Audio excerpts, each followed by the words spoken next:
आज बहुत से लोग ऐसे कहते हैं कि प्रभु ने मेरे लिए किया क्या है। मैंने प्रार्थना करी है, आराधना करी है, चर्च भी गया हूँ, दान दक्षिणा भी दिया है मैंने, और मैंने ऑफरिंग भी दी है, टाइथ भी दिया है, 10वां हिस्सा भी दिया है, मैंने भेंट भी दी है। मैं जब बोले जब चर्च गया हूँ, आराधना भी करता हूँ, मैं तो वचन भी पढ़ता हूँ, मैं तो प्रभु के साथ संगति भी करता हूँ, तो भी मेरे जीवन में काम क्यों नहीं हो रहा? प्रभु को छोड़ दूंगा मैं, प्रभु को छोड़ दूंगी मैं, कोई फायदा नहीं है। प्रभु के पास आने के बाद भी इतनी सारी समस्या, तो कोई फायदा नहीं है। प्रभु तेरा मैं तेरा नाम नहीं लूंगी, मैं तेरे पर विश्वास नहीं करूंगा, पहले ही दूसरे उसमें चला जाऊंगा, या दूसरे ईश्वर पे विश्वास करूंगा, या कहीं और चला जाऊंगा, या किसी भी विश्वास नहीं करूंगा। प्रभु मैं तुझ पर विश्वास नहीं करूंगा।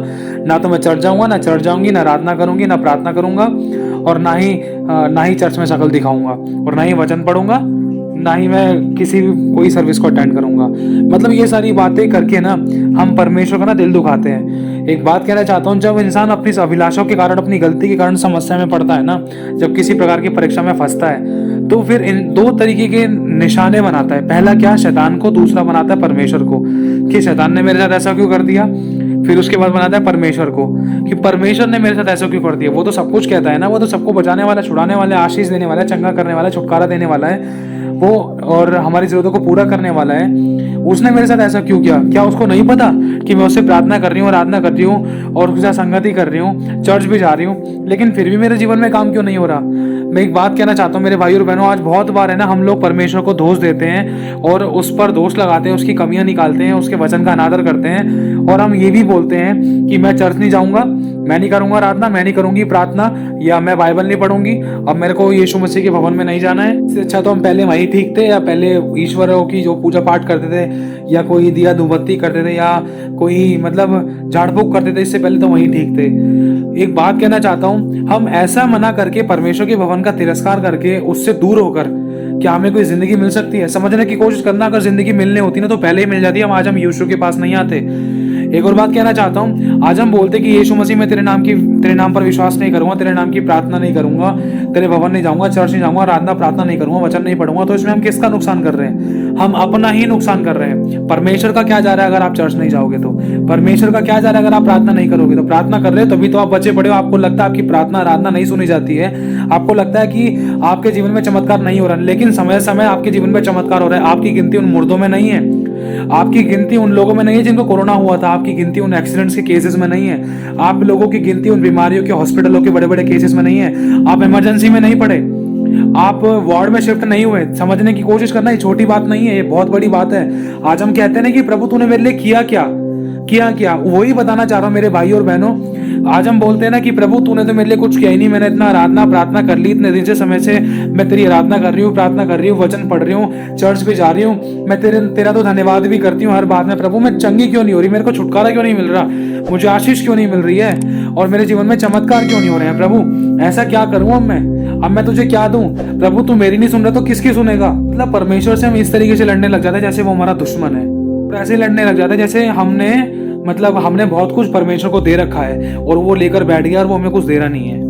इस तरीके से सुनाते जैसे परमेश्वर हमारा कर्जदार है, कि हाँ भाई परमेश्वर तुझे मेरे ना बहुत सारे काम करने हैं, तूने काम करे नहीं है, देख मेरा उधार तुझ पर है। हम ऐसे बर्ताव करते हैं जैसे कोई हमारा नौकर से बोलते हैं, लेकिन हम ये नहीं सोचते कि खुदावंद ने आज हमें जिंदा उठाया, आज मैं इस वीडियो को सुन रहा हूँ, ये परमेश्वर ही की दया है। आज मैं इस वीडियो को सुन पा रही हूँ, समझ पा रही हूँ, परमेश्वर ही की दया है। आज मेरा हार्ट फेल नहीं हुआ, आज मैं मर नहीं गई, आज मेरे को कोई अटैक नहीं हुआ, आज मैं फिसली नहीं, आज मैं गिरी नहीं, आज मैं गिरा नहीं, आज मेरे काम बने हैं। चाहे भले नहीं भी बने थे ना, तब भी आपको परमेश्वर ने रोटी खिलाई है। हाँ, प्रतिदिन मुझे रोटी खिलाई है, प्रतिदिन मुझे जिंदा उठाया है। आज मैं सोते सोते मर नहीं गया, मुझे जीवित उठाया है मेरे परमेश्वर ने, और देने वाला बनाया है। चाहे भले ही मैं रोटी सब्जी या कुछ भी दूसरों को नहीं दे पा रहा हूँ, लेकिन परमेश्वर का वचन तो सुना सकता हूँ ना, लेकिन वो भी नहीं कर रहा। मैंने प्रभु के लिए क्या किया है? आज मैं प्रभु से बोलता हूँ, इतनी सारी बातें बोलता हूँ, प्रभु तूने मेरे लिए तो कुछ किया ही नहीं। मैं जा रहा हूँ, तेरे चर्च नहीं जाऊंगा, तेरे भवन नहीं जाऊंगा, प्रभु मैं तेरे से दूर जा रहा हूँ, बस अब मैं तेरे पास नहीं आऊंगा, अब मैं तेरे को छोड़ के जा रहा हूँ। आज हम उसको दोष देते हैं, उसको छोड़ने के लिए नुकसान है ना हमारा ही है, परमेश्वर का कोई नुकसान नहीं। उसका क्या जाएगा, जाना तो हमारा ही था। और आज हम उसी पर दोष देते हैं, उसी की बुराइयां करते हैं, उसी की कमी निकालते हैं और उसको छोड़ने की धमकियां देते हैं। हम बात किसी से हो रही है, लड़ाई किसी से हो रही है, लेकिन छोड़ने की बात करते हैं, आज मैं चर्च नहीं जाऊंगा। समझने की कोशिश करना, हमने प्रभु के लिए क्या कर दिया। सबसे पहली और बड़ी बात तो ये जाननी है, हमने क्या कर दिया। कितने लोगों को कितनी आत्माएं हमने बचा ली, कितने फल हैं आज हमारे। लिखा है जो पेड़ फल नहीं लाता वो काटा और आग में झोंका जाएगा। आज हमारे पास कितने फल हैं, कितने लोगों को हमने सुसमाचार सुनाया है, कितनों ने विश्वास किया है, कितने प्रभु के पीछे चले हैं, कितनों ने बपतिस्मा लिया है। इन बातों को जानने की जरूरत है। आज हमने कितने अनाथ और विधवाओं की शुद्धि ली है। आज हम कितने लोगों को सुसमाचार सुनाने के लिए निकले हैं घर से। क्या हमने कभी स्पेशल प्रभु के काम के लिए घर से निकले हैं? इन बातों को हमें जांचना है। हमने प्रभु के लिए क्या कर दिया, हमने क्या दे दिया उसको। ऐसा रोटी खिला रहा है तो वो खिला रहा है, आशीष दे रहा है तो वो दे रहा है, जरूरतें पूरी कर रहा है तो वो कर रहा है, चंगा भी वही कर रहा है, मार भी उसने खाई है, कोड़े भी उसी ने खाए, गालियां भी उसने सुनी है, श्रापित भी हमारे लिए वही हुआ है। हमारे कारण, हमारी वजह से ही नरक वो गया है, और हमारे लिए उसने बोझ उठाया, हमारे लिए दुख उठाया, हमारे लिए उसने सहाया, हमारे लिए मुंह पे थुकवाया है, हमारे लिए अपनी दाढ़ी नुचवाई है, हमारे लिए चांटा खाया है, और हमारे लिए ही सर पे डंडा खाया है, और हमारे लिए ही उसने हाथ पैरों में कीले ठुकवाई, और हमारे लिए ही घृणा का पात्र बन गया पिता के सामने। और हम बोलते हैं कि प्रभु तूने हमारे लिए किया क्या है। एक बार है ना अपने सीने पर हाथ रख के पूछना कि हमने क्या किया है। प्रभु मैंने तेरे लिए क्या किया है। मैंने तो तेरी आंखों में सिर्फ आंसू ही दिए हैं। जिस बात के लिए तूने मना किया मैंने वही काम कर डाला। जिस पाप के लिए तूने मना किया, जिस बात की तूने आज्ञा नहीं दी, वो काम मैंने कर डाला। जो चीज़ तूने मना करी थी वही बुराइयां, वही पाप मैंने कर डाले। जिस चीज़ की तूने मुझे आज्ञा दी कि मुझे वो करना चाहिए वो तो मैंने करा ही नहीं। तूने आज्ञा दी है कि जाओ सुसमाचार सुनाओ, मैंने सुनाया ही नहीं किसी को। सुनाया तो इक्का दुक्का को सुनाकर कितने महीनों तक, कितने घंटों तक, कितने दिनों तक घर में बैठा हूँ, लेकिन अपने यारों दोस्तों के साथ बात करने में मेरा टाइम वेस्ट नहीं हो रहा। लेकिन प्रभु तेरे साथ आराधना प्रार्थना करने में मेरा टाइम वेस्ट होता है। प्रभु तूने मेरी सुनी नहीं है। प्रभु ने इतना अच्छा कपड़ा दे रखा है, इतना अच्छा परिवार दे रखा है, किसी एक की भी गिनती नहीं घटने दी। परमेश्वर ने जीवितों की जमीन पर रखा है। आज मेरी खुद की गिनती नहीं घटी है, जब भी तो मैं इस बात को सुन पा रहा हूँ, समझ पा रहा हूँ। इस बात को अपने ऊपर लेकर देखो मेरे भाई और बहनों, कितने लोग हमारे परिवार में, कितने लोग हमारे अगल बगल के थे, कितने लोग हमारे आस पड़ोस के थे, कितने लोग सो गए धरती पर, अपना जीवन समाप्त कर चुके हैं। लेकिन परमेश्वर ने आज आपको, जो इस वीडियो को सुन रहा है, आज मुझे भी परमेश्वर ने जीवितों की जमीन पर रखा है। क्या इसका मैंने धन्यवाद किया? क्या मैं धन्यवाद कर रहा हूँ अपनी टांगों का कि मैं चल पा रहा हूँ? क्या मैं धन्यवाद कर रहा हूँ अपने बॉडी के सभी शरीर के अंगों का? क्या मैं धन्यवाद कर रहा हूँ अपने हाथों को जिनसे मैं काम कर पाता हूँ? क्या मैं धन्यवाद कर रहा हूँ अपनी याददाश्त का? क्योंकि हमारे पास ऐसे ऐसे रिक्वेस्ट आई हैं, बच्चों तक की, कैंसर तक की ऐसी ऐसी रिक्वेस्ट आई थी हमारे पास। किसी को कैंसर था, किसी की बॉडी वर्क नहीं कर रही थी, कोई मेंटली डिस्टर्ब था और कोई कोमा में था। ऐसी ऐसी रिक्वेस्ट आती हैं हमारे पास। तुम्हें नहीं मालूम मेरे भाई और बहनों, समझो जो खुदा ने दिया है वो कीमती गहना तुम्हारी जिंदगी है। इसका धन्यवाद करो, एक एक शब्दों के लिए धन्यवाद करो। अगर आपको नहीं लगता ना कि धन्यवाद का विषय क्या है, कैसे धन्यवाद करूं, हॉस्पिटल में एक बार जाकर देखना, आपको पता चल जाएगा। लाइनों के पास जो लोग खड़े ना आंसुओं में, दुखों में, कितने घंटे घंटों से, और डॉक्टरों की भी सुनते हैं, जो पुलिस थानों में, जो कोर्ट कचहरियों में खड़े रहते हैं ना लोग, चक्कर काटते हैं, उनसे पूछना, तब आपको पता चल सकता है कि हाँ प्रभु धन्यवाद का विषय क्या है। धन्यवाद प्रभु मेरा पति सही है, मेरा तलाक नहीं हुआ। धन्यवाद प्रभु मुझ पर कोई कोर्ट केस नहीं है। धन्यवाद प्रभु मुझे किसी झूठे केस में नहीं, किसी ने मुझे कोई झूठे केस में नहीं फंसाया। हमारे पास ऐसी ऐसी भी रिक्वेस्ट आई है। शैतान ने कैसे कैसे काम करने की कोशिश करी है लोगों के जीवन में, अच्छे वाले लोगों को मतलब विश्वास से भटकाने की कोशिश की है। जहाँ पर लोगों की गलती नहीं है वहां पर भी लोगों के साथ गलत हुआ था। क्यों? क्योंकि वो प्रभु के वचन को जानते हैं। और शैतान की यही चाल है कि लोग प्रभु के वचन को क्यों जान रहे हैं, प्रभु पर विश्वास क्यों कर रहे हैं? क्योंकि शैतान जानता है जितना विश्वास करेंगे लोग, जितना प्रभु में बढ़ेंगे, उतना ही ये छुटकारा पाएंगे, वरन दूसरों के लिए भी आशीष और उद्धार का कारण बनेंगे। लेकिन इस बात को हम समझ नहीं पाते। आज हल्का सा भी हमारे ऊपर प्रेशर आता है ना, ये हल्का सा हम सहन नहीं कर पाते, तो हम यही कहते हैं प्रभु मैं तुझे छोड़ दूंगा, मैं नहीं जाऊंगा चर्च, प्रार्थना नहीं करूंगा, आराधना नहीं करूंगा। अरे हम शैतान के काम को आसान करते हैं। समझो मेरे भाइयों, समझो मेरी बहनों, हम शैतान के काम को आसान करते हैं। और इस बात को लेकर है ना हमारा बाप बहुत रोता है। उसने हमें अधिकार दिया, अधिकारों का इस्तेमाल नहीं करते। हम समस्याओं के गीत गाते हैं कि ये बीमारी हो गई, वो बीमारी हो गई, ये काम रुक गया, ये काम रुक गया, ये समस्या नहीं जा रही, वो समस्या नहीं जा रही, ये नहीं बदल रहा, वो नहीं बदल रहा। अरे पहले हमें अपनी आँख का लट्ठा निकालना है, हमें अपने आप को बदलना है, अपने शब्दों की चौकसी करनी है, अपने मुंह की चौकसी करनी है। हमने अपने आप को कितना बदल लिया? हमारे बदले हुए जीवन को तो देखकर सामने वाला बदलेगा। हमने अपने जीवन में कितना बदलाव लेकर आए हैं, जो दूसरों को समझाते हैं, दूसरों को सिखाते हैं, दूसरों को बताते हैं, दूसरों के अंदर बुराइयां ढूंढते हैं। हमने अपने आप को कितना करेक्ट किया है, कितना अपने आप को संभाला है, कितने अपने मुंह की चौकसी की है कि भाई मेरा पति तो पीता है, मेरा बाप पीता है, मेरा भाई पीता है, मेरे बेटे पीते हैं, मेरी लड़ाई दंगा होता है, ये होता है, वो होता है। इतनी सारी बातें हमारे मुंह से, कभी ये इन चीज़ों पर हमने कंसंट्रेट करने की कोशिश की है? हम अपने बारे में भी गलत अंगीकार कर बैठते हैं कि मैं पापी हूँ, मैं मिट्टी हूँ, मैं कंकड़ हूँ, मैं पत्थर हूँ, मैं ये हूँ, मैं वो हूँ, मेरे से ये नहीं होता, मेरे से वो नहीं होता। इतने गलत अंगीकार करते हैं, इतने गलत शब्द बोलते हैं। और शैतान तो यही चाहता है कि जितना हो सके इंसान अपने आप को बुरा भला बोलकर, गलत बोल के, बिल्कुल गिल्टी कॉन्शियस वाले ऐसे गलत, एक मेंटली डिस्टर्ब में हो जाए, बिल्कुल आत्मिक रूप से बिल्कुल खत्म हो जाए बंदा। फिर धीरे धीरे करके वो अपने आप ही खुदा से, परमेश्वर से दूर हो जाएगा। शैतान इस प्रकार की सिचुएशन क्रिएट कर देता है मनुष्य और परमेश्वर के बीच में कि मनुष्य को परमेश्वर बुरा लगने लगता है। बात सारी ये आती कि प्रभु तूने मेरे जीवन में काम क्यों नहीं किया, लेकिन यीशु तो कभी नहीं बोलता हमसे। प्रेम है ना, देने का नाम है। अय्यूब ने कहा था प्रभु तू दे ना दे तो भी मेरा परमेश्वर है। जिस परमेश्वर ने मुझे सुख दिया क्या मैं उससे दुख ना लूं। जब दाऊद ने पुकारा ना परमेश्वर को, लिखा है कि वो स्वर्ग को झुकाकर उतर आया। उसको उतारने के तरीके हैं, उसको बुलाने के तरीके हैं, उसके चमत्कार को देखने के कुछ तरीके हैं। कहते हैं ना कि दुख में सुमिरन सब करे, सुख में करे ना कोई। जो सुख में सुमिरन करे तो दुख काहे कोई। ये बात सच्ची है, ये सच्चाई है कि जब हमें सब कुछ मिलता है ना तो हम बड़ी जोरों से धन्यवाद करते हैं, लेकिन जब छिन जाता है ना, या कुछ खो जाता है, या गलती से कुछ हमसे दूर हो जाता है, या ब्लेसिंग दूर हो जाती है, आंखों में आंसू आते हैं, जब थोड़ा बिगड़ना लगता है कुछ, तो उसी समय ना हमारे मुंह से बहुत प्यारे प्यारे शब्द निकलते हैं। प्रभु तेरी वजह से हुआ है, शैतान तूने कर दिया, मेरे पति ने ऐसा कर दिया। बहुत अच्छे से शब्द निकलते हैं उस समय हमारे मुंह से। हमसे ना उस समय बड़ाई नहीं होती। उस समय ना जितना हो सके उतना हमारे मुंह से ना गलत ही शब्द निकलते थे कि मेरे पति ने ऐसा कर दिया, मेरी पत्नी ने ऐसा कर दिया, मेरे बच्चे ऐसे हैं, मेरी बहू ऐसी है, मेरी सास ऐसी है, या मैं खुद ऐसा हूं। शैतान ने काम कर दिया, शैतान के काम हो रहे हैं। देखो बीमार हो गया, देख लाचार हो गया, परेशान हो गया, काम खराब हो गया, ये नहीं हो रहा, वो नहीं हो रहा, बिजनेस लोन ये है वो है, सर पे चढ़ा रखा है। इन सब बातों का अंगीकार करते हैं। जब हल्की सी परेशानी आती है ना, उस समय प्रभु का धन्यवाद नहीं करते।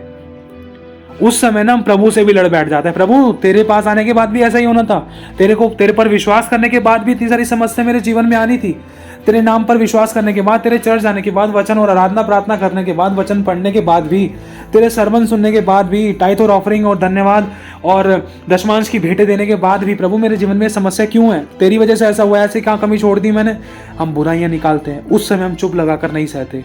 लिखा है जो चुप लगाकर दुख को सहता है ना, ये परमेश्वर को भाता है। उसी समय ना ये हमारे जो जीवन में ये बातें होती है ना, टेस्टिंग होती है। जब तक टेस्ट नहीं होगा ना, उसकी जब तक टेस्टिमनी नहीं बन सकती, जब तक हमारी परीक्षा नहीं होती ना, तब तक हमारी गवाहियाँ तैयार नहीं हो सकती। पहली से लेकर 12वीं तक किसी भी क्लास में अगर इंसान जाता है ना, तो जाने से पहले टेस्ट होता है। हम क्या करते हैं, हमसे टेस्ट में ना रहा नहीं जाता है, हमसे टेस्ट में नहीं रहा जाता है भाई। हमसे नहीं होती है परीक्षा कि वो पति परेशान कर रहा है, ये परेशान कर रहा है, अभिलाषाएं परेशान कर रही है, शैतान परेशान कर रहा है, नहीं होता टेस्ट। हमें ना गलत शब्दों का इतना इस्तेमाल करते हैं कि अपने आप को ना दोबारा से उसी क्लास में डाल लेते हैं, उसी प्रकार की फर्स्ट क्लास में, तो फर्स्ट में ही डाल लेते हैं दोबारा से। लेकिन हम चुप लगाकर ना तो सहते हैं, ना तो शैतान का सामना करते हैं, ना ही वचन का अंगीकार करते हैं, ना ही वचन से शैतान को हराते हैं। वरना हम गलत शब्द बोल बोल के अपने ऊपर और बोझा लाद लेते हैं, जिससे कि ना तो हम टेस्ट को पार कर पाते, ना तो पहली क्लास को छोड़कर दूसरी में जा पाते, ना तो हम परीक्षा को मतलब पूरी तरीके से जय पाते। वरना परीक्षा में फंसे रहकर उसमें दोबारा से हम टेस्ट देने लग जाते हैं। परमेश्वर ने हमें अधिकार दिए, सामर्थ दिए, वचन दिए, वचन की तलवार है। हम उनका अंगीकार और उनके अधिकारों को समझते नहीं है। हम उन अधिकारों को नहीं समझते हैं। शैतान ने दिखा दी, देख ये जो बाप है ना, देख उसको ना ये समस्या है। अब उसी के गीत गाना, उसी को चीज़ को लेकर माइंड में रखना, या उसी के बार बार बोलना, भाई पापा को ये है, पापा को ये है, पापा को ये हो गया, पापा को ये हो गया, डॉक्टर ये बोल रहा है, हाय डॉक्टर ये कर रहा है, हाय ये हो गया, हाय वो हो गया। लेकिन वचन के बारे में नहीं बोलते हैं कि पापा चंगे हो चुके हैं, यीशु ने मार खा लिया है। लिखा है यशायाह 53:4 में, लिखा है प्रभु ने कहा है कि देख मैं तेरे बोझ को उठा लूंगा। लिखा है वो बहुत तेरी जाति को उधार देने वाला बनाएगा। लिखा है मैंने तेरे रोगों को सह लिया, तेरी दर्द पीड़ाओं को ले लिया, मेरे ही मार खाने से तू चंगा हो चुका है। लिखा है। हम ये वचन का हथियार का इस्तेमाल नहीं करते हैं।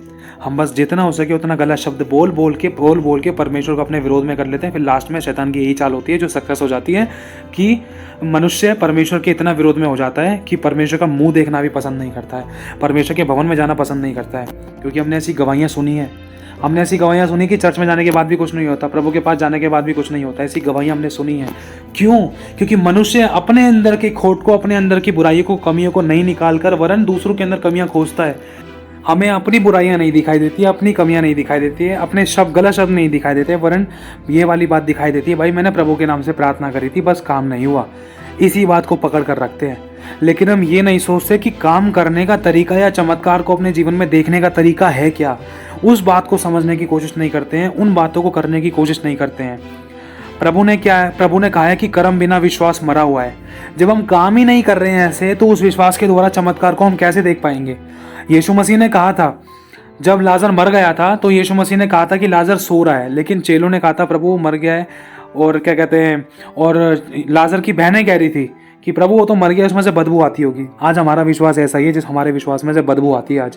आज हम समस्या को देख कर ना समस्या के गीत गाते हैं कि वो मर गया, उसको ये बीमारी है, समस्या है, कोर्ट केस है, तलाक है, ये घरेलू मामला है, ये लड़ाई दंगा है, ये एक्सीडेंट वाली बातें हैं, या ये लोन को लेकर बातें हैं, या नौकरी बिजनेस को लेकर बातें हैं। हम समस्या के ही गीत गाते रहते थे। तो समाधान कैसे निकल सकता है? समाधान निकालने के लिए ना समाधान के शब्द हमें बोलने पड़ेंगे, वचन का अधिकार इस्तेमाल करना पड़ेगा, वचन की तलवार इस्तेमाल करनी पड़ेगी। आराधना सुनने से, वचन को पढ़ने से या वचन सुनने से काम इतना नहीं होता है। जब तक वचन का अंगीकार शब्द मुंह से नहीं निकलेगा ना, जब तक तलवार वचन की गोली, जब तक वचन की गोली माउजर बंदूक में से नहीं निकलेगी ना, तब तक शत्रु नहीं मर सकता। माउजर चाहे जितनी मर्जी लेकर घूम ले हम, चाहे बाइबल को छाती से लगा के रखे, चाहे सर के नीचे लगा कर सोएं, कोई फायदा नहीं है। ये कोई गंडे ताबीज वाला हिसाब किताब नहीं है। इसका हमें अंगीकार करना है, इनको अपने हृदय में रखना है और इनको अपने मुंह से बोलना भी है। यीशु ने कहा था कि लाजर सो रहा है, लोग कह रहे थे लाजर मर गया है। यीशु ने कहा था कि लाजर जिंदा हो जाएगा, पुनरुत्थान और जीवन में ही हूँ। लेकिन फिर भी मार्था ने कह दिया था, प्रभु हाँ मुझे पता है वो जीवित हो जाएगा, लेकिन अभी उसमें से बदबू आती होगी। यीशु रोया था इस बात को लेकर। क्यों रोया था? यीशु की आंखों में इसलिए आंसू थे कि मेरे लोग कितना अविश्वास दिखा रहे हैं। उनको पता है कि पुनरुत्थान जीवित करने वाला स्वयं सामने बैठा, लेकिन वो फिर भी विश्वास नहीं कर रहे हैं। आज इसीलिए रोता है यीशु। आज हमारे विश्वास में से बदबू आती है और इसी कारण हमारे जीवन में काम नहीं होता है और हम दोष लगाते हैं, परमेश्वर ने ऐसा कर दिया, उसने ऐसा कर दिया। इतने साल हो गए हमें मसीह में, फिर भी चमत्कार नहीं हो रहा। क्यों नहीं हो रहा? हम अपनी गलतियों को नहीं देखते हैं। हमें बदबू आती है लाजर में से, लेकिन यीशु को लाजर के अंदर जिंदगी दिखाई देती है। फर्क तो यही है ना, हमारे चश्मे से जो बात को हम देख रहे हैं वो सच में ये नहीं है कि हम सही हो, लेकिन अगर उस बात को अगर हम परमेश्वर के वचन से जांचें तो वो बिल्कुल ठीक रहेगी।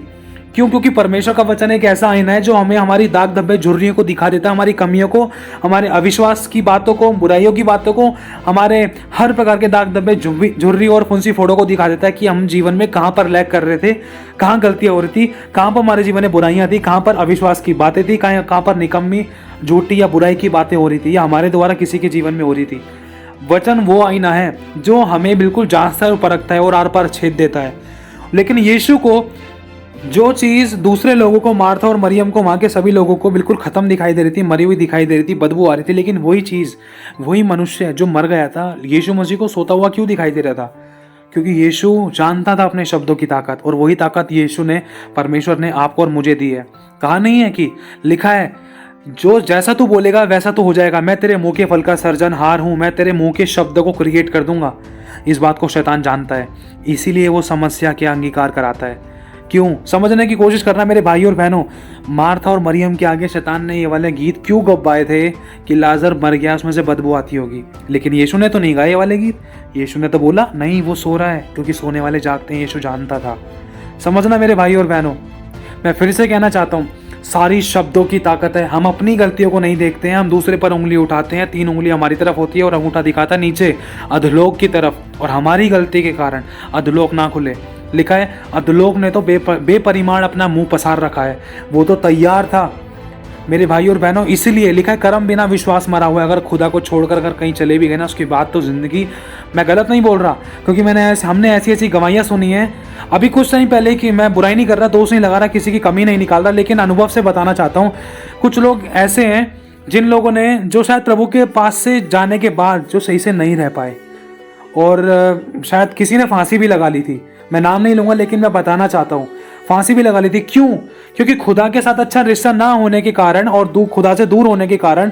क्योंकि शैतान की सबसे बड़ी चाल यही होती है कि मनुष्य को पहले परमेश्वर के वचन के विरुद्ध में करवा दो, क्योंकि शैतान जानता है कि जैसे ही ये व्यक्ति प्रभु के साथ और कनेक्ट होगा और जुड़ेगा, उतना ही शैतान जलेगा, उतना ही शैतान लोगों के जीवनों में से खत्म होगा। लेकिन शैतान ये नहीं चाहता है। शैतान नहीं चाहता है कि कोई भी घर का एक भी व्यक्ति प्रभु के नाम पर विश्वास करे। शैतान उस एक ही व्यक्ति के विरुद्ध में ना, पता नहीं पूरे परिवार वालों को कर देता है। समझने की कोशिश करना, शैतान एक ही व्यक्ति के विरुद्ध में जो प्रभु के नाम पर विश्वास करता है, उसके विरुद्ध में पता नहीं किस किस को कर देता है। ऐसा मेरे साथ हुआ था, लेकिन प्रभु ने जय दिलाई। ये नहीं कि अब मेरे विरुद्ध में हो गए सारे, अब मैं छोड़ के भाग जाऊं। जब ही तो प्रभु ने कहा है अपने शत्रुओं से प्रेम करो, सताने वालों के लिए प्रार्थना करो, अपने आप को मेरे हाथों में सौंप दो, दीन और नम्र बनो। अगर कोई तुम्हें बुरी बातें कहकर दोष लगा रहा है, बुराइयां कर रहा है, कमी निकाल रहा है, थप्पड़ मार रहा है, या तुम्हें धक्का देकर निकाल रहा है, इस बात से आनंदित और मगन होना, क्योंकि मेरे साथ भी उन्होंने ऐसा ही किया था।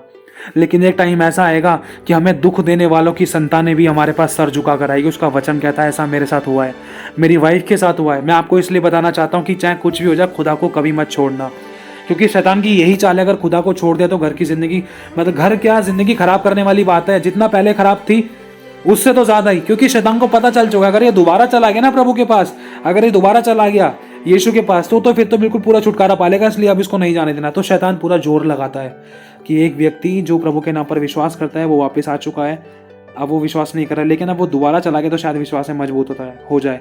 तो इसीलिए शैतान उसको दोबारा नहीं जाने देगा। आज सारी बात ये है कि हमें जो काम हम कर रहे हैं वो हमें लगता है कि हम सही कर रहे हैं, लेकिन उसी बात को अगर हम परमेश्वर के वचन से जांचें ना, हमारा उठना बैठना चलना फिरना खाना सोना जागना या घूमना फिरना बात करना फोन चलाना स्टेटस लगाना या कमेंट्स करना रिप्लाई करना बातचीत करना गर्लफ्रेंड बॉयफ्रेंड बनाना या मन में कड़वाहट रखना बुराइयां रखना, ये बात चाहे हमें सही लगती होंगी लेकिन प्रभु की नज़र में बहुत बड़े पाप है। इन्हीं पापों के कारण थोड़ा सा खमीर पूरा गुनाह आटा खराब कर देता। बात सारी यहीं आती है। साफ बोलना सुखी रहना। मेरे भाई और बहनों बस इतना कहना चाहता हूँ, चाहे कुछ भी हो जाए, मैं कह रहा हूँ चाहे गिरते पड़ते रहे थे ना, लेकिन फिर भी पल्लू पकड़ के रखना यीशु मसीह का। गिरते पड़ते पल्लू पकड़ के रखना, उसको छोड़ना मत कभी, उसको छोड़ने की बातें मत करना, क्योंकि आप है ना शैतान का काम बिल्कुल आसान करने वाली बात है। बस मैं नहीं चाहता कि शैतान का काम आसान हो वरन उसी को भागना पड़े। आप मत भागो यीशु के पास से, वरन शैतान ही को भागना पड़े यीशु के पास से। अब वो भागेगा कब? अगर आप उसमें प्रभु में बने रहोगे तो ही शैतान भागेगा। ध्यान रखना, क्योंकि आज्ञा ना मानने वालों के जीवन में शैतान काम करता है, और जो प्रभु के नाम पर विश्वास नहीं करता उसमें तो ऑलरेडी दंड की आज्ञा बोल रखी थी प्रभु ने। लिखा है यूहन्ना 3 का 16 17 18 19 अगर आप पढ़ोगे तो। और दूसरी बात लिखा है शैतान चोरी करने नाश करने घात करने आता है। वो यही चीज चुराता है, इंसान का चैन विश्राम आराम चंगाई छुटकारा ब्लेसिंग्स बरकत शांति को चुराता है, फैमिली ब्लेसिंग को चुराता है, चाहे वो किसी प्रकार की हो, धंधा रोजगार को चुराता है, सेंध लगाता है, घात करता है। शैतान की यही तो सारी चालें होती हैं, लेकिन उसको मौका मनुष्य खुद देता है। लेकिन आज भी आप लोगों के पास मौका है, मन फिराकर पश्चाताप करके एक नई शुरुआत करो खुदावंद के साथ। घर में पानी को ब्लेस करो, यीशु के लोग की सामर्थ को उस पानी के अंदर मांगो, घर के अंदर रोजाना छिड़को और ब्लेस करके उसी पानी को पियो, उस पानी से नहाओ। अगर आपको लगता है कि आपके मन में गलत और गंदे विचार आ रहे हैं तो तेल को यीशु के नाम से ब्लेस करो, यीशु तेरे लहू की सामर्थ्य इस तेल में आ जाए, और उस तेल को अपने मन पे लगाओ, अपने दिमाग पर लगाओ, अपने माथे पर लगाओ, अपने शब्दों पर एक एक ड्रॉप लगाओ। बोलो प्रभु तेरे लहू लगा रहा हूं, मेरी जुबान पर तेरा कब्जा हो, शैतान के काम ना हो, शैतानी शब्द खत्म हो जाए मेरी जुबान से। अपने कानों पर यीशु का लहू लगाओ, प्रभु मैं वही सुनूं जो तू चाहता है, मैं प्रभु तेरी वाणी को सुनने पाऊं। ब्लेस कर करके लगाओ, प्रार्थना करो अपने लिए, स्ट्रॉन्ग प्रेयर करो, फायर प्रेयर करो, उपवास रखो, और जितना हो सके उतना वचन से अपने आप को भर लो, वचन में बढ़ो। जब तक आप वचन से अपने आप को नहीं भरोगे तो जब तक आप अपने आप को वचन से नहीं भरोगे ना, तब तक आप नहीं जान सकते कि शैतान को हराना कैसे, कौन सी बात, कौन सा काम, कौन से विचार, कौन सी ब्लेसिंग शैतान की ओर से है। आप नहीं जान सकते, आपको भरना जरूरी है, क्योंकि जब आप वचन से भरे हुए होगे ना तभी आप उन बातों को जांच और परख पाओगे कि हाँ भाई ये लड़की ना शैतान की ओर से है, ये लड़का शैतान की ओर से है, ये जॉब शैतान की ओर से, शैतान मुझे भरमा रहा है, शैतान लालच दे रहा है। क्योंकि वचन में लिखा है ना तो ब्याज लेना ना ब्याज देना, ब्याज का पैसा वगैरह को लेकर, क्योंकि अगर आपने वचन पढ़े तभी तो आप जांच और परख पाओगे ना। इसीलिए मेरे भाई और बहनों को समझना है, फूक फूक कर कदम रखना है। अगर आप चाहते हो नई जिंदगी जीना, अगर आप चाहते हो, चाहे इस पल तक भी आपके जीवन में कोई काम नहीं हुआ था लेकिन अब आने वाले टाइम में होने जा रहा है, लेकिन खुदा को कभी मत छोड़ना। चाहे अपने छोड़ जाए, अपने दिल दुखाएं, चाहे हमारे अपने भी विरुद्ध में हो जाए, ध्यान रखना। मैं फिर से कहना चाहता हूँ, चाहे प्रभु के मार्ग पर पैर लड़खड़ाएं, लेकिन यीशु को याद रखना। जब पतरस पानी पर चल रहा था ना, उसके पैर लड़खड़ा गए थे। जो चीज़ थी नहीं ना वो भी उसको दिखने लग गई थी। हवा को देखकर क्या कोई डर सकता है, लेकिन पतरस देखकर डर गया था। लिखा है कि वो हवा को देखकर डर गया। आज हम भी कुछ ऐसा ही करते हैं। जब लाइफ में कुछ ऐसी समस्याएं आती है ना जो होती नहीं है, वरन उनको हम बोल बोल कर क्रिएट कर देते हैं कि भाई कहीं ऐसा ना हो जाए, कहीं उसका इंटरव्यू खराब ना हो जाए, कहीं मकान ना बिक जाए, कहीं कर्जा ना हो जाए, कहीं लड़ाई ना हो जाए, कहीं कोर्ट केस ना हो जाए, कहीं तलाक ना हो जाए, कहीं कोई बीमारी ना हो जाए। क्या क्या करे ना, मुँह से बोल बोल कर उनको क्रिएट कर देते हैं, वरन और बना देते हैं। जो होती नहीं है ना उसको सोच सोच कर ना हम अपने मुंह से बोलने लग जाते हैं। यही शैतानी शब्द होते हैं। इन्हीं को बोल बोल कर जब वो क्रिएट हो जाती है ना, फिर उसी कारण इंसान डूब जाता है। जैसे पतरस डूबने लगा था पानी के अंदर, अच्छा वाला चल रहा था पहले वो पानी पर, लेकिन वो जब उसने हवा को देखा, वरन जो चीज़ दिखाई नहीं देती वो भी उसको दिखाई देने लग गई थी। समस्याएं, पुराना पास्ट, पुरानी बातें या बुराई की बातें, बहुत सारी चीज़ें उसको दिखने लग गई थी कि अब क्या होगा, अब क्या होगा। प्रभु के मार्ग पर आ गया, होगा कुछ नहीं, प्रभु साथ में है, प्रभु सामने है। किसी के बाप में कोई दम नहीं है कि कोई टच करता है। लेकिन बात सारी ये है कि हम अगर डूब भी रहे थे और अगर हम चल भी रहे थे तो क्या हम उसी को पुकार रहे हैं या नहीं पुकार रहे? क्या हम प्रभु के वचन का अंगीकार कर रहे हैं, नहीं कर रहे? क्या हम ये बोल रहे हैं कि प्रभु तेरे मार खाने से मैं चंगा हूँ? क्या हम बोलते हैं प्रभु तू मुझे छुड़ा? क्या हम बोलते हैं प्रभु तू मेरी रक्षा कर, तू मुझे आशीष दे, तू मुझे ब्लेस कर, तू मेरी ज़रूरतों को पूरा कर? क्या हम बोलते हैं कि प्रभु तू मुझे मेरे सभी पापों को क्षमा कर? अगर हम ऐसे बोलते हैं तो उसमें बस मजबूती से बने रहना है, सिर्फ प्रभु को पुकारना है। अगर हम ऐसा नहीं कर रहे हैं, अगर हम इस समस्याओं को देखकर समस्याओं के गीत गा रहे हैं कि मेरा खर्चा कैसे चलेगा, पैसे वो ही देगा, मेरा पति पैसे देगा, मेरी पत्नी पैसे देगी, मेरा घर का खर्चा वो मेरा बाप दिलाएगा, या मेरी मम्मी की जो प्रॉपर्टी है मेरे नाम कैसे होगी, कहीं ये बीमारी न लग जाए, कहीं वो बीमारी न लग जाए, कोर्ट केस कैसे ख़त्म होगा, कोर्ट केस हो गया तो लड़ाई हो गई तो दुकान कैसे चलेगी, नौकरी कैसे होगा, वो लोन कैसे ख़त्म होगा, लोन कैसे चुकेगा, ऐसे तो हो ही नहीं सकता है, ऐसा तो हो ही नहीं सकता है, ये कैसे हो सकता है, पता नहीं कैसे हो गया, पता नहीं कैसे हो गया, पता नहीं ऐसे कैसे हो सकता है। ऐसी ऐसी बातें कह कर ना इंसान है ना अपने आप को और गड्ढे में डाल लेता है। ऐसे ऐसे कह के ऐसी ऐसी बातें कर करके ना इंसान अपने आप को और डुबा लेता है समस्याओं के अंदर। क्यों? क्योंकि लिखा है जैसा तू बोलेगा वैसा हो जाएगा, और शैतान यही चाहता है, वो आपको समस्या दिखाने की कोशिश करता है ताकि आपके मुंह से समस्या की बातें निकले, ताकि वो समस्या और बढ़े, समझना। लेकिन प्रभु कहता है नहीं, तू वाली बातें मत कर जैसे मार्था और मरियम कह रहे थे कि लाजर में से बदबू आ रही है। नहीं बेटा, तू ऐसे मत बोल, तू ये बोल यीशु के मार खाने से वो चंगा हो चुका है। तू ये बोल यीशु के मार खाने से मैं चंगी हो चुकी, मैं चंगा हो चुका हूँ। तू ये बोल कि यीशु ने मुझे बहुतेरी जाति को उधार देने वाला बनाया है। तू ये बोल कि यीशु नासरी के नाम से मुझे बुद्धि है, मुझे ज्ञान है, मुझे समझ है। तू ये बोल कि यीशु के नाम से मुझ में सामर्थ है। तू अपने शब्दों का अच्छा अंगीकार कर। तू बोल यीशु के नाम से शैतान मेरे जीवन से दूर हो जा, मेरे लाइफ में से, मेरे फाइनेंस में से, मेरे जीवन में से, मेरे शरीर प्राण और आत्मा में से, मेरे विचारों में से दूर हो जा। गलत और गंदे विचार, लालच वाली, भटकाने वाली, लड़ाई दंगे वाली गंदी आत्माओं हमारे घर परिवारों से निकल जाओ। कोई मनुष्य बुरा नहीं है, ना मेरा बाप, ना मेरी माँ, ना मेरे बच्चे, ना मेरी फैमिली, ना मैं खुद, हम में से कोई बुरा नहीं है, क्योंकि लिखा है वचन में कि हमारी लड़ाई किसी मांस और लहू से नहीं है, अंधकार की ताकतों से है। ए अंधकार की ताकतों, मैं प्रभु यीशु मसीह के नाम से मैं तुम्हें बांधता हूँ, हमारे जीवन से निकल जाने की घोषणा करता हूँ, और प्रभु के स्वर्गदूतों का पैरा हमारे चारों तरफ लगाता हूँ। जब आप वचन से भरोगे ना तो इसी तरीके से आप युद्ध कर पाओगे, आप समझ पाओगे कि कोई मनुष्य नहीं बुरा नहीं है। क्यों? क्योंकि प्रभु को मनुष्यों ने जब सूली पर चढ़ाया था तो प्रभु चाहता तो उनको मार सकता था, लेकिन प्रभु ने नहीं मारा। क्यों? अपनी जान क्यों दे दी? जब तक प्रभु अपनी जान नहीं देते ना, तब तक ये प्रकट नहीं होता कि सच में परमेश्वर ने जगत से ऐसा प्रेम रखा है। अगर प्रभु अपना बदला खुद ले लेता, अगर प्रभु मार कर दिखा देता, दूसरों को हाथापाई कर लेता, तो उसमें प्रेम प्रकट नहीं होता। अब प्रेम इसीलिए प्रकट हुआ है, बताया है कि हाँ हमारी लड़ाई किसी मनुष्य से नहीं है वरन अंधकार की ताकतों से है।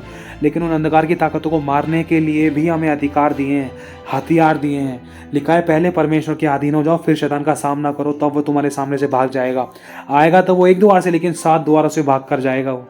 लिखा है जो पवित्रता, सच्चाई, खराई का जीवन जीते, जो दीन और नम्रता का जीवन जीते हैं, उसके पास शैतान भटक भी नहीं सकता, वरन स्वयं हमारा परमेश्वर यहोवा उस दुष्ट से बचाए रखता है। लिखा है जो प्रभु की आत्मा से पैदा हुआ है शैतान उसको छू नहीं सकता। आत्मा से पैदा हुआ कौन है?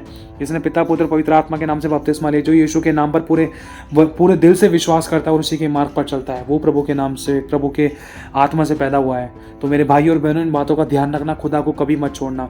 हर बात में धन्यवाद करो कि हमें कोई रोग नहीं, कोई बीमारी नहीं, कोई दुख नहीं, कोई तकलीफ नहीं, कोई कर्जा नहीं, कोई गरीबी नहीं, कोई घटी नहीं है। अगर लग भी रहना तो मेरे भाई और बहनों ये टेम्परेरी है, ध्यान रखना। लेकिन प्रभु को छोड़ दिया ना तो ये टेम्परेरी को परमानेंट कभी मत बनाना।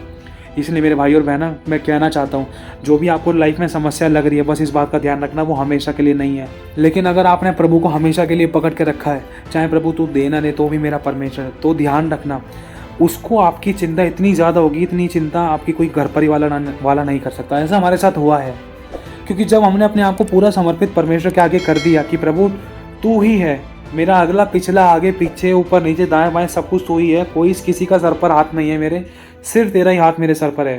प्रभु तू ही मेरा माँ बाप है, तू ही मेरा सब कुछ है। तो वो अपनी गोद में लेकर चलता है। चाहे भले ही मैं किसी गलती के कारण मेरा हाथ उसे छूट गया था, लेकिन उसने मुझे थाम लिया है। भले ही हम उसका हाथ छोड़ देते हैं, लेकिन वो हमारा हाथ नहीं छोड़ता है। ध्यान रखना, अगर हम प्रभु को पकड़ कर रखेंगे ना, अगर पकड़े हुए हैं, वरन और मजबूती से उसकी ओर बढ़ेंगे। जैसे पतरस प्रभु की ओर दौड़ रहा था, प्रभु की ओर चल रहा था पानी पर से, है ना, तो वो डूब गया था। लेकिन जब उसने पुकारा प्रभु, मतलब अगर हर बात में अगर हम प्रभु को पुकार रहे हैं ना, तो प्रभु अपने हाथों में थाम लेगा, क्योंकि उसने पतरस को ऐसे ही थामा था।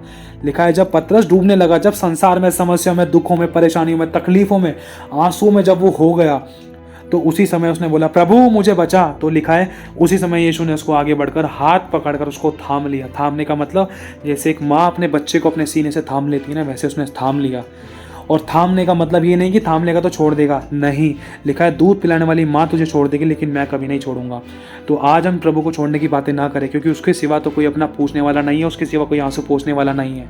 अगर आपने उसको पकड़ कर रखा है ना, तो ध्यान रखना, जो भी आपकी समस्या, टेंशन, चिंता, परेशानी है, जो भी आपकी जीवन की कोई भी परेशानी है आपके घर परिवार की, चाहे वो आपने किसी को बताई है या नहीं बताई, लेकिन वो प्रभु जानता है। आप अपना रिश्ता प्रभु के साथ अच्छा बनाओ, प्रभु आपके जीवन में जो वो समस्या हटाता जाएगा। वो परमानेंट कभी रह ही नहीं सकती है, ये बाइबल का वचन कहता है। ये समस्याएं आपका हिस्सा नहीं है। अंगीकार करो, अंगीकार करो, शब्दों का नियंत्रण करो और परमेश्वर की भविष्यवाणी करो। वचन को लेकर हथियारों के साथ इस्तेमाल करो और युद्ध करो परमेश्वर के वचन के द्वारा। समझने की कोशिश करना, बोलो कोई घटी मेरा शरीर का हिस्सा नहीं है, कोई बीमारी मेरे जीवन का हिस्सा नहीं है, कोई नुकसान मेरे लाइफ का हिस्सा नहीं है, कोई लड़ाई दंगा, कोई मौत, कोई एक्सीडेंट हमारे लाइफ में से किसी का हिस्सा नहीं है, क्योंकि मेरे को परमेश्वर ने ब्लेस किया है। मुझे कभी किसी से उधार लेना नहीं पड़ेगा। अंगीकार करो, रोजाना सुबह से लेकर शाम तक अंगीकार करो। मेरे भाई और बहनों, अपनी आंखों से आप परमेश्वर के चमत्कारों को होते हुए देखोगे। पकड़ कर रखना, बस ये मत सोचना कि अभी तक तो कुछ हुआ ही नहीं। ये मत सोचना, क्या पता 99.9% पर जब एक बार शायद आपको और बोलना हो, लेकिन शैतान आपके मन में उसी टाइम डाल दे कि अब तक तो कुछ हुआ ही नहीं। लेकिन ये बात शैतान जानता है कि एक बार अगर आप बोलते ना तो शायद आपके जीवन में चमत्कार हो जाता, लेकिन भरमाने ना पाए शैतान आपको। जब तक आप ब्लेसिंग ना पाओ ना, जब तक आप अपने जीवन में चमत्कार छुटकारे को ना पाओ, तब तक आप अंगीकार करते रहो कि कोर्ट केस मेरा नहीं है, लड़ाई दंगा मेरा नहीं है, मौत एक्सीडेंट मेरा नहीं है, बीमारियां मेरी नहीं है। मैं वो हूँ जो वचन कहता है कि मैं हूँ। मैं वो कर सकता हूँ जो वचन कहता है कि मैं कर सकता हूँ। मेरे अंदर परमेश्वर का आत्मा वास करता है कि परमेश्वर का वचन कहता है। मेरे पास वो अधिकार है जो वचन कहता है कि मेरे पास अधिकार है। मेरे अंदर वो सामर्थ्य है परमेश्वर की जो वचन कहता है कि मेरे अंदर सामर्थ्य है।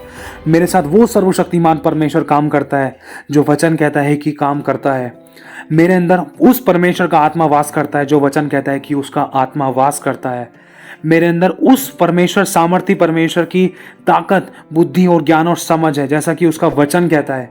अंगीकार करो, शब्द अच्छे बोलो, प्रोफेसीज करो, घर में भविष्यवाणियां करो, अपने खाने पीने की वस्तुओं को ब्लेस करो, अपने डॉक्यूमेंट्स को ब्लेस करो, अपने सर पर हाथ रख के भविष्यवाणियां करो कि मैं बुद्धिमान हूं, मैं ज्ञानी हूं, मैं समझदार हूं, मैं परमेश्वर का डर रखता हूं, परमेश्वर की बुद्धि मेरे अंदर है, मुझे कोई रोग नहीं लग सकता, कोई बीमारी नहीं लग सकती, मुझे शैतान छू नहीं सकता, मेरे सारे काम बनेंगे, मैं परमेश्वर का भय मानूंगा, मैं सच्चाई करे पवित्रता में चलने पाऊंगा, मैं अपने आप से कुछ नहीं कर सकता, वरन जो मुझ में सामर्थ्य देता है मैं उसमें सब कुछ कर सकता हूं। चाहे डॉक्टरों ने कुछ भी कह दिया था, चाहे लोग कुछ भी कह रहे थे, चाहे कोई कितना भी गलत कह रहा था, लेकिन मैं जानता हूं मेरा परमेश्वर सब कुछ कर सकता है। भविष्यवाणियां करो कि मेरा कोर्ट केस खत्म होने जा रहा है। भविष्यवाणियां करो कि मेरा लोन खत्म होने जा रहा है। भविष्यवाणियां करो मेरे लिए डिवाइन हेल्पर्स आ रहे हैं। भविष्यवाणियां करो कि मेरी जरूरतें पूरी हो रही हैं, मैं चंगा हो रहा हूं, मैं आशीष पा रहा हूं, मैं बरकत पा रहा हूं। भविष्यवाणियां करो मेरे लिए शादी के लिए सही जोड़ा तैयार होने के लिए जा रहा है। गॉडली जो परमेश्वर की ओर से है, मेरे लिए सही लाइफ पार्टनर मिलने जा रहा है। भविष्यवाणियां करना शुरू करो, प्रोफेसीज करो और उपवास में आकर खुदावन के वचन को लेकर हथियार की तरह इस्तेमाल करो। गलत शब्द बोलना बंद करो, क्योंकि शैतान यही चाहता है। तो मेरे भाई और बहनों, प्रभु से कभी मत दूर मत होना, क्योंकि वही जिंदगी है। जिंदगी को अपने जीवन से कभी मत दूर करना, क्योंकि जिंदगी को छोड़ तो कोई और जिंदगी है ही नहीं। मेरे भाई और बहनों, मैं फिर से कहना चाहता हूँ, हर बात में हमें प्रभु का धन्यवाद करना है कि आज हम मर नहीं गए। बहाने नहीं हुए कोई शैतान के, कोई बहाने नहीं हुए मृत्यु के, कोई बहाने नहीं हुए कि भाई ऐसे मर गया वैसे मर गया। मैं फिर से कहना चाहता हूँ, ये सारे बहाने होते हैं मृत्यु के। धन्यवाद करो कि आज हमारे जीवन में कोई ऐसा बहाना नहीं है और ना ही परमेश्वर ने होने दिया, वरन उसने हमें बचा कर रखा है।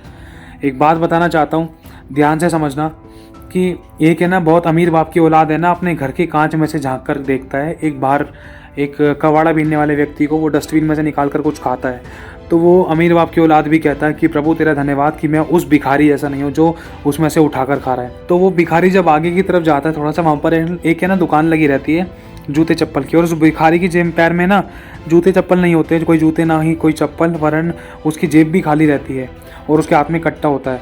तो वो ना उस जूते चप्पल वाले बंदे को देखता है और देख कर ना धन्यवाद करता है। कहता है कि ये बंदा जूते चप्पल बेच रहा है और उसके पास खुद ही पैर नहीं है, इसके पैर सिर्फ घुटनों तक हैं, इसके तो पंजे भी नहीं हैं। तो उसको देख कर ना धन्यवाद करता है वो भिखारी, प्रभु तेरा धन्यवाद कि मेरे पास अच्छे पैर तो हैं, मैं चल फिर तो पा रहा हूँ। ये व्यक्ति तो एक ही जगह बैठा है, वो भी जूते चप्पल बेच रहा है, इसके पास पैर नहीं है फिर भी बेच रहा है। और जब वो जूते चप्पल वाला आदमी, जब वो जूते चप्पल बेच रहा होता है अपने, तो अचानक उसके सामने से ना एक अंधा जा रहा होता है। तो उस अंधे को देखकर वो जूते चप्पल वाला आदमी कहता है, प्रभु तेरा धन्यवाद कि मैं अंधा नहीं हूँ, आज मैं देख पा रहा हूँ कि मेरी आंखों के सामने संसार कैसा है, क्या खाना है, क्या पीना है, क्या उठना है, क्या बैठना है, मैं कूड़ा कचरा नहीं खा रहा हूँ। प्रभु मैं तेरा धन्यवाद करता हूँ। तो पता है, वो एक अंधा व्यक्ति ना एक जगह बैठ कर है ना चाय पी रहा होता है, वो अंधा व्यक्ति जब चाय पीता है ना, तो उसके सामने से ना कोई एक लड़का जा रहा होता है, वो थोड़ा सा पागल सा होता है, मेंटली डिस्टर्ब होता है। वो कभी किसी को धक्का देता है, कभी किसी को धक्का देता है, कभी किसी को पत्थर वत्थर मार रहा होता है। तो वहाँ पर थोड़ा हल्ला मच जाता है। तो जो चाय पी रहा होता है ना अंधा व्यक्ति, उसके बगल में एक आंटी बैठती है। तो वो अंधा व्यक्ति पूछता है कि बहन क्या हो गया, यहाँ पर क्या हो रहा है? बहन मैं देख नहीं पाता हूँ, इसलिए मुझे बताना एक बार क्या हो रहा है, यहाँ पर इतना लड़ाई दंगा सा क्यों हो रहा है, यहाँ पर क्यों एक लड़का जो चिल्ला सा रहा है, आवाज़ किसकी आ रही है? तो वो औरत कहती है भैया जी यहाँ पर है ना एक पागल सा आदमी आया है, पागल सा आदमी है, कभी किसी को मार रहा है, कभी किसी के कपड़े फाड़ रहा है, कभी किसी को छीन रहा है, कभी किसी से कुछ छीन रहा है, किसी की रेडी पे से उठाकर कुछ भी खा रहा है और गालियाँ बक रहा है, पागल हो गया है, वो मार रहा है, दूसरे को मारने के लिए दौड़ रहा है। तो वो पता है अंधा व्यक्ति कहता है कि प्रभु मैं तेरा धन्यवाद करता हूँ कि मैं मेंटली डिस्टर्ब नहीं हूँ, मैं पागल नहीं हूँ। तो उसके वहीं से ना फिर वो वहाँ से उठकर वो मतलब अंधा व्यक्ति उठकर वहाँ बगल में हॉस्पिटल होता है, हॉस्पिटल जाता है। तो हॉस्पिटल में जाते जाते ना उसको कोई हॉस्पिटल के गेट तक छोड़ देता है। गेट तक छोड़ने के बाद वो धीरे धीरे करके अपनी डंडी लाठी लेकर आगे जाता है। तो जाता है ना, तो वहाँ पर एक व्हील चेयर सी होती है, मतलब जो जिस पे मतलब लोग लेट जाते हैं, जिस पे मतलब पेशेंट को लिटा देते हैं, तो वो ऐसी कोई चेयर होती है। तो वहाँ पर लाठी चलाते चलाते ना वहाँ पर पहुँच जाता है और वहाँ पर व्हील चेयर के सहारे खड़ा हो जाता है। वो जैसे सहारे खड़ा होता है तो अपने कुछ पेपर वगैरह निकाल कर ना व्हील चेयर पर रखता है, जो मतलब पेशेंट को जिस पे लिटाते हैं उस स्ट्रेचर पे रखता है। स्ट्रेचर पे रखने अपने डॉक्यूमेंट निकाल कर रखता है ना, तो ऐसे ही उसका हाथ है ना एक बंदे के शरीर पर लगता है।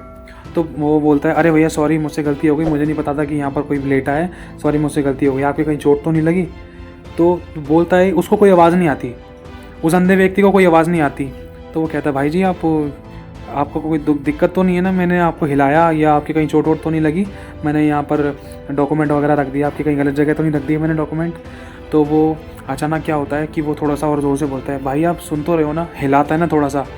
तो अचानक है ना एक वहाँ का गार्ड आता है, गार्ड बोलता है अरे अंकल वहाँ से हट जाओ, वो बंदा मर चुका है, वो लाश हो गई, अब वो जिंदा नहीं है। तो इतने में ना वो उसी समय बहुत सहम जाता है, आत्मा में उसके आता है कि प्रभु मैं तेरा धन्यवाद करता हूँ, चाहे भले ही थोड़ी सी तकलीफ थी वो ठीक हो जाएगी, लेकिन मैं मुर्दा नहीं हूँ, क्योंकि मुर्दा तेरा धन्यवाद नहीं कर सकता। तो मेरे भाई और बहनों हर बात में उसका हमें धन्यवाद करना है। इस सांसों की अहमियत हमें इस कोरोना के टाइम पे पता चल रही थी। धनवान इस टाइम पे वो नहीं है जिसके पास रोटी कपड़ा मकान नौकरी बिजनेस है, या लाखों करोड़ों अंबानी या टाटा बिरला अंबानी है, वो धनवान नहीं है। धनवान वो है जिसके शरीर में अच्छी सांसें हैं, क्योंकि इस समय धनवान से धनवान व्यक्ति भी सांसों के लिए तड़प रहा है कि मुझे सांसें मिल जाएं। और ऑक्सीजन को खरीदने के बाद भी जो चीज़ हमें फ्री में मिली, सोचो उसको खरीदने के बाद भी इंसान जीवित नहीं रहा। क्यों नहीं रहा, समझने की कोशिश करना। आज हम हर बात में अगर हम धन्यवादी रहे ना, तो वो धन्यवाद करते करते हम कितना ऊंचा उठ जाएंगे, हमें पीछे मुड़कर देखना नहीं पड़ेगा। और प्रभु हमसे यही चाहता है।